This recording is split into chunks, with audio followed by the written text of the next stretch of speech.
Hello guys. आज के class में आप लोगों को बीच कुछ सुनहरा मौका लेके आए हैं। ये सोशल साइंस का मोस्ट वीवीआई क्वेश्चन, जो कि एग्जाम के लिए most VVI question, class 10th के most VVI question social science का यानी सामाजिक विज्ञान का मोस्ट वीवीआई क्वेश्चन है। तो आप लोग गौर फरमाइएगा और शुरू से अंत तक वीडियो देखिएगा। मेरे भाई बंधु दोस्त मेरे जितने भी है मेरे भाई बंधु, और आप लोग साथे साथ एक चीज़ हमेशा के लिए आप लोग याद कीजिएगा और हमेशा के लिए याद रखना होगा, और जल्द से जल्द आप लोग उसे कर दीजिए। और देखिए, तो आपको क्या करना होगा, सबसे पहले आपको सब्सक्राइब करना होगा। सब्सक्राइब कीजिए, लाइक कीजिए, कमेंट कीजिए। तो बताइए चला, आप लोग को शुरू से अंत तक वीडियो देखना होगा। तो आज के क्लास में जो हम बताने वाले हैं कि आपको बहुत बेहतरीन तरीका से क्वेश्चन बताने वाले हैं, जो कि एग्जाम का मोस्ट वीवीआई क्वेश्चन है। तो आप बताइएगा चेला कि आज का हम कुछ बताने वाले हैं कि अति लघु यानी उत्तरीय प्रश्न, यानी अति लघु उत्तरीय प्रश्नों के बारे में, यानी मतलब बताने वाले लगभग 20 शब्दों में उत्तर दें। तो आसान मेथड से आप लोगों को बीच बताने वाले क्वेश्चन बहुत आसान तरीका से बताने वाले हैं आज का क्लास, जो कि मोस्ट वीवीआई क्वेश्चन है। तो चलिए हम बताते हैं आप लोगों को बीच कि ध्यान दीजिएगा। आपको क्वेश्चन कहाँ से आएगा, यहीं से ना, कहाँ से आएगा, यहीं से ना। तो आप लोग ध्यान दीजिए। तो चलिए हम ध्यान देते हैं, आप लोगों को बीच ध्यान देना होगा कि एक तरफा अनुबंध व्यवस्था क्या थी, यानी एक तरफा अनुबंध, यानी एक तरफा अनुबंध व्यवस्था क्या थी, बताइएगा। एक तरफा अनुबंध व्यवस्था क्या थी, तो बताइएगा। एक तरफा अनुबंध हिंदी, यानी एक तरफा उत्तर में लिखिएगा। देखिए कैसे लिखा हुआ है, ठीक है ना। वैसा ही सेम आपको 20 शब्दों में ही बोलेगा ना, तो इतना ही लिखना होगा। ठीक, 20 शब्द में इतना ही लिखना है, ठीक है ना। 20 शब्द में कितना लिखेगा, इतना ही लिखना है। तो एक तरफा अनुबंध व्यवस्था क्या थी, ठीक है, गौर फरमाइएगा। तो लिखिएगा एक तरफा अनुबंध हिंदी, यानी हिंद चीन में, क्या है, हिंद चीन में फ्रांसीसियों, यानी फ्रांसीसियों द्वारा लागू किया गया। यानी बताइएगा एक तरफा अनुबंध हिंद चीन में फ्रांसीसियों द्वारा लागू किया। और जाने वाले एक, यानी जाने वाले एक क्या थे, जाने वाले एक सेशन मूलक, यानी सेशन मूलक एक, यानी व्यवस्था थी।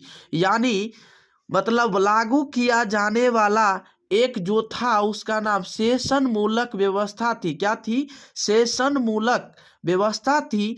और मजदूरों, यानी मजदूरों को तो, यानी मजदूरों को तो कोई अधिकार नहीं रहता था। मजदूरों को क्या रहता था, कोई अधिकार नहीं रहता था। जबकि सरकार को असीमित, यानी असीमित अधिकार प्राप्त हो जाते थे। यानी असीमित, यानी असीमित अधिकार प्राप्त हो जाते थे, ठीक है ना।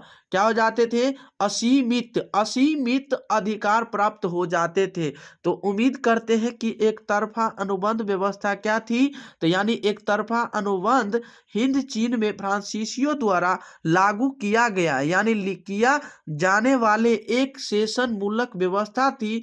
मजदूरों को तो कोई अधिकार नहीं रहता था, जबकि सरकार को असीमित अधिकार प्राप्त हो जाते थे।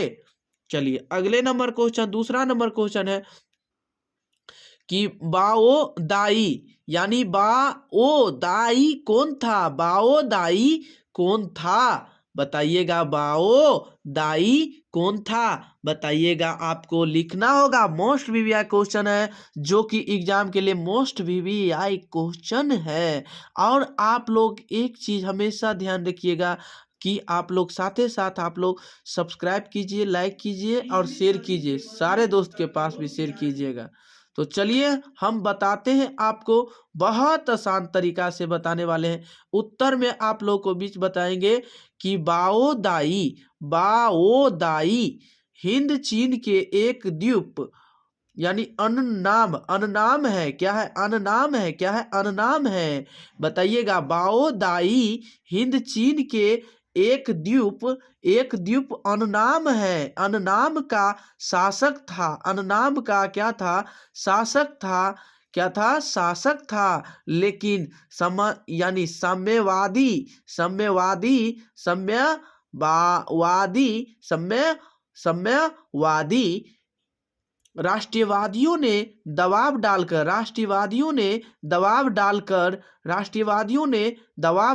यानी डालकर उसे सताच्युत कर दिया। ठीक है ना? कर दिया। और 25 अगस्त 1945 को उसने अपनी गद्दी छोड़ दी। अपनी 1945 ईस्वी को बाओ दाई कौन था? तो वो अपने राष्ट्रवादी को दबाव डालकर सत्ताच्युत कर दिया। वो कब कर दिया? 25 अगस्त 1945 ईस्वी को उसने अपनी गद्दी छोड़ दी। और इसके बाद ही वियतनाम एक गणराज्य बन गया। उसके बाद ही क्या बन गया? वियतनाम क्या बन गया? वियतनाम एक गणराज्य बन गया। किसके बाद? गद्दी छोड़ने के बाद भी क्या बना लिया? क्या हड़प के बना लिया? इसके बाद भी ही वियतनाम एक गणराज्य बन गया। गणराज्य बन गया। याद आ गया? बहुत आसान तरीका से उम्मीद करते हैं कि आप लोग को याद हो जाएगा ही। याद करवा देंगे तो करवा कर ही छोड़ेंगे। और इसे आप लोग अभी से रट के जाइए कि आगे आपको दिक्कत न हो। कहीं पे भी दिक्कत लेने की कोई बात नहीं, घबराने की कोई बात नहीं। मेरे भाई, मेरे बंधु, मेरे दोस्त, मेरे बंधु, ध्यान दीजिएगा। और आप लोग शुरू से अंत तक वीडियो देखिए और देखिए चेला, और साथ ही साथ आप लोग इसे याद कीजिए। तब देखिए चेला क्या मजा आता है एग्जाम का। तब आप लोग कंटिन्यू जुड़े रहे और डेली लाइव क्लास आप लोग करी तो आप लोग जाके शुरू से अंत तक वीडियो देखते रहें और इसे कुछ आप लेते रहें। तो चलिए बताते हैं आप लोगों को बीच कुछ क्वेश्चन के बारे में बताने वाले हैं जो कि एग्जाम के लिए मोस्ट वीवीआई क्वेश्चन रहे। तो ध्यान दीजिएगा कि हिंद चीन का क्या अर्थ होता है। यानी 3 नंबर क्वेश्चन जो है चेला कि हिंद चीन का क्या अर्थ है। यानी हिंद चीन का क्या अर्थ है। तो बताइएगा, कुछ समय तक बताइएगा हिंद चीन का क्या अर्थ है। देखिए कैसे लिखा हुआ है वैसा ही आपको लिखना होगा। एक नंबर भी नहीं काटेगा ही। आपको लिखना है, लिखने का प्रैक्टिस जगाना है। कैसे लिखेंगे, कैसे लिखना है, वही आप इतना जान जाइएगा ना तो आप तो हीरो है, हीरो भी बन जाइएगा। तो बताइए कि हिंद चीन का क्या अर्थ है। तो हिंद चीन का जो अर्थ होता है वो कुछ समय तक वियतनाम और लाओस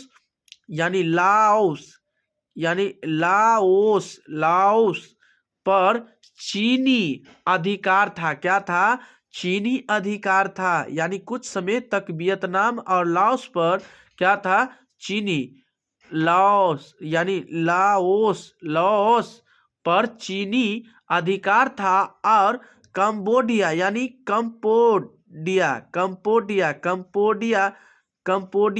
भारतीय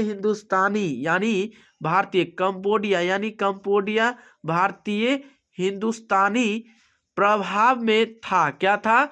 हिंदुस्तानी प्रभाव में था। और इसी कारण इन तीनों द्वीपों को यानी सम्मिलित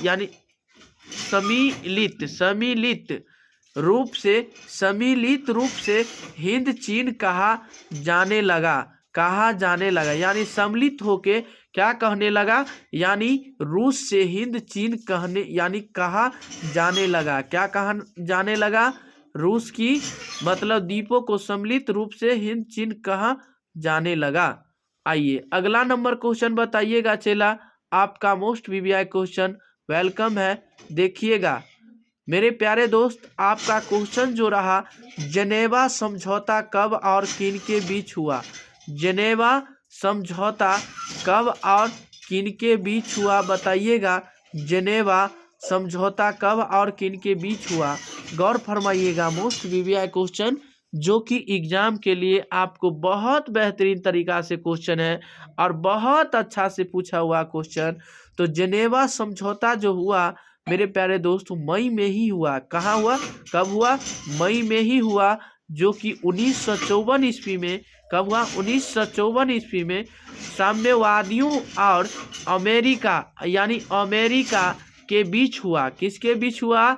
अमेरिका के बीच। साम्यवादियों और अमेरिका के बीच हुआ और इस समझौता ने पूरे वियतनाम यानी वियतनाम को 2 भागों में बांट दिया। क्या कर दिया? जनेवा समझौता का जो समझौता हुआ साम्यवादियों और अमेरिका के बीच हुआ, इस समझौता ने पूरे वियतनाम को 2 भागों में क्या कर दिया? पूरे वियतनाम को 2 भागों में बांट दिया और एक घर पर पूंजीवादियों का प्रभाव यानी प्रभुत्व रहा और एक पर सभ्य यानी साम्यवादियों का रहा। क्या किसका रहा? प्रभुत्व और रहा और एक पर साम्यवादियों का ही रहा। ठीक है ना? चलिए अगले नंबर क्वेश्चन ध्यान दीजिएगा आप लोग, बहुत आसान तरीका से क्वेश्चन अभी से याद कर लीजिए कि होआ आंदोलन की चर्च करे मेरे भाई। देखिए, होआ आंदोलन की चर्च करे तो होआ आंदोलन का एक क्रांतिकारी आंदोलन था।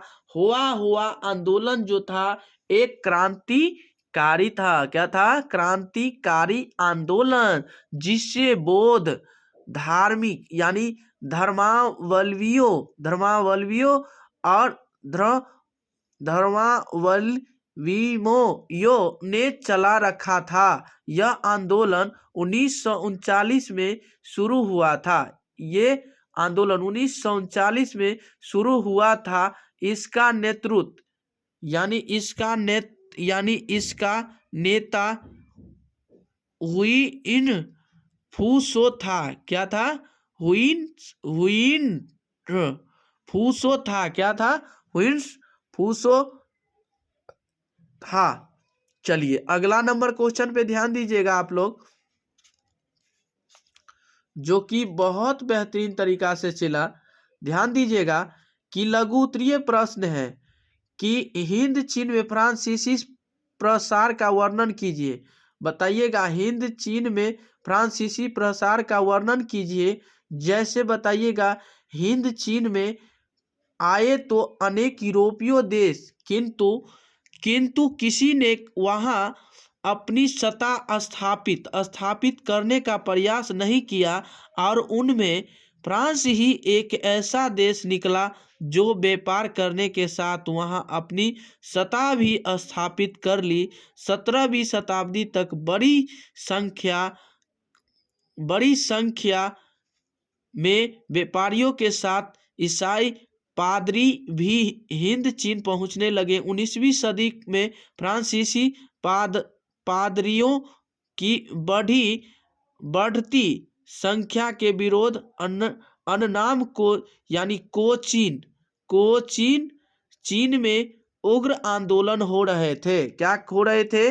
उग्र आंदोलन, जो कि एग्जाम के लिए मोस्ट वीवीआई क्वेश्चन है और आप लोग कंटिन्यू ध्यान देते रहे मेरे प्यारे दोस्त। और इससे देखिए क्या मजा आता है, बहुत मजा आएगा। और इससे आप लोग कंटिन्यू देखते रहे और ताकि आपको आगे दिक्कत न हो और आसान तरीका से आप लोग बना सके और याद कर सके। तो चलिए आप लोग को बीच अगले नंबर क्वेश्चन बताइएगा चेला।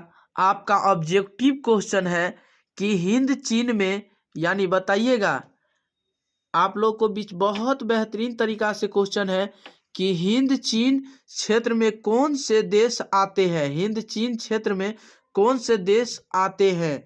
तो बताइएगा चेला, आपका ऑप्शन जो हो जाएगा कौन सा होगा?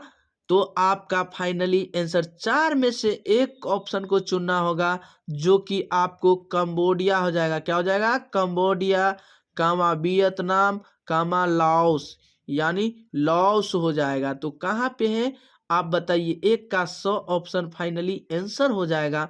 अंकोर वाट का मंदिर कहाँ स्थित है? अंकोर वाट का मंदिर जो स्थित कहाँ है बताइएगा चेला। अंकोर वाट का मंदिर जो बताए को कंबोडिया में है। कहाँ पे?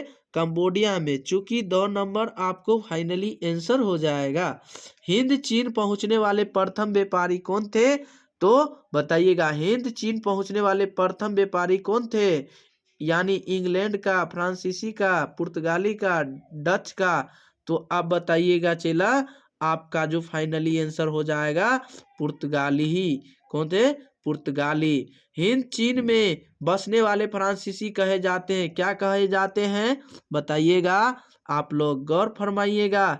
4 का फाइनली आंसर जो हो जाएगा आपका बहुत आसान तरीका से कोलोन कहा जाता है। क्या कहा जाता है? कोलोन कहा जाता है। क्या कहा जाता है? कोलोन कहा जाता है। यानी नरोत्तम सिंह हानुक कहाँ के शासक थे? यानी नरोत्तम सिंहानुक कहाँ के शासक थे? तो बताइएगा, वियतनाम के, लाओस का, थाईलैंड का, कंबोडिया का। तो आप 5 नंबर का क्वेश्चन बताइएगा। आपको बहुत बेहतर कंबोडिया का ही थे। कहाँ का? कंबोडिया का ही थे। ठीक है ना? चलिए, the history of the loss of Vietnam किसने लिखा है? तो आप बताइएगा चेला। बहुत मोस्ट विवेक यानी कुआंग ने ही लिखा है। बताइए, मार्च 1946 में फ्रांस एवं वियतनाम के बीच होने वाले समझौता किस नाम से जाना जाता है? बताइएगा चेला।